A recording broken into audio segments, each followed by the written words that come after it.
Hello everyone, welcome to today's lesson. Today we're diving into a topic that's super close to my heart. Habit tracking for language learners who are already a bit, let's say advanced or really disciplined. Those of us who've tried every app, every fancy system, and sometimes still feel frustrated when life gets in the way. I'm talking about habit tracking with less system and more you. And trust me, this lesson is going to be super useful. So grab your coffee, your tea, whatever, and let's get real about habits. When I started learning languages seriously, I used this super rigid tracker. Every day had to be perfect. If I missed even a single day, I felt like a complete failure. Can anyone relate? That's what I call the Maven trap.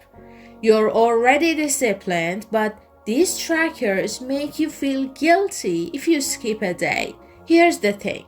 Traditional habit trackers are often too rigid. They expect perfection and consistency, and honestly, life doesn't work that way. The trick is shifting from external validation, those little notifications, to internal motivation. Instead of asking, "Did I check the box today?" ask, "Did I do something meaningful for my language growth today?" Even 10 minutes of reading an article or listening to a podcast counts. That's what keeps you moving forward without burning out. Let's talk about embracing imperfection.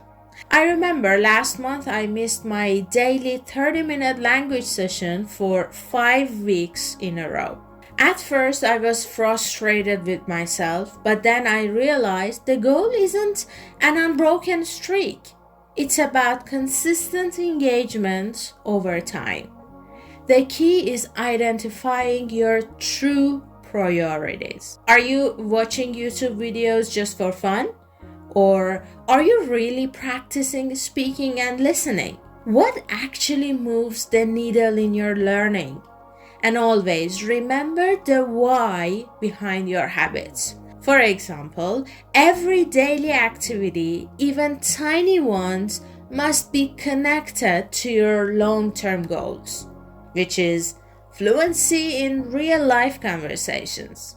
When you know the why, even imperfect days feel productive. Okay, now let's get practical. Forget rigid apps that make you feel like a robot.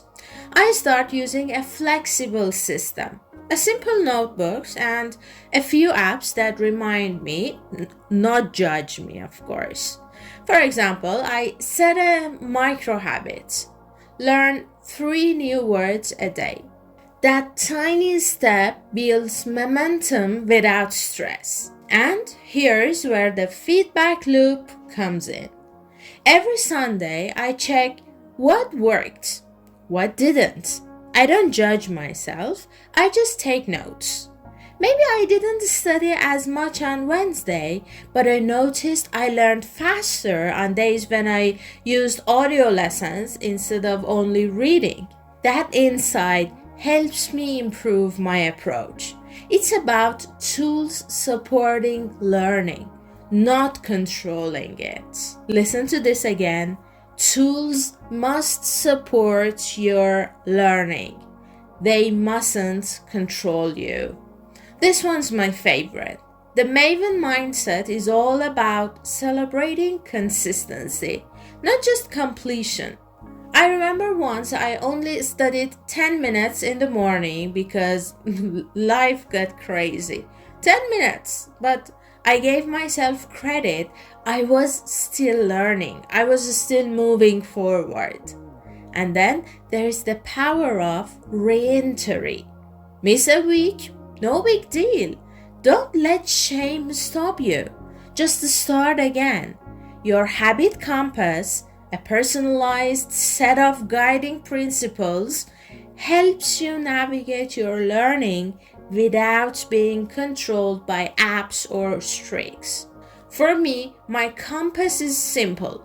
Make sure every day has some language input, even if it is tiny. So set your compass carefully.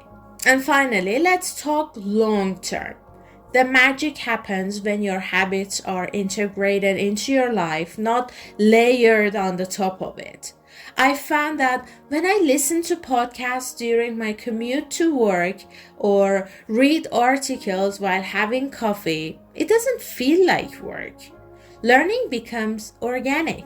And remember, your journey evolves. What worked for you 6 months ago may not be the best approach now. Adapt, experiment, and enjoy the process. Sustainable mastery isn't about perfection. It's about building joy and consistency over time. Don't forget these 3 steps. Adapt, experiment, and enjoy the process. So that's it, friends. Habit tracking for mavens doesn't have to be a rigid system or a guilt trip. It's about you, your priorities, your rhythm, and your joy in learning. Remember, progress over perfection, tiny steps, consistent efforts, and the right mindset make all the difference. If you like this lesson, hit the subscribe button, share this video with your friends who's learning a language, and let me know in comments what's your favorite habit hack that actually works. I can't wait to hear your stories. Until next time, keep learning, keep experimenting, and most importantly, keep enjoying your journey. Bye-bye.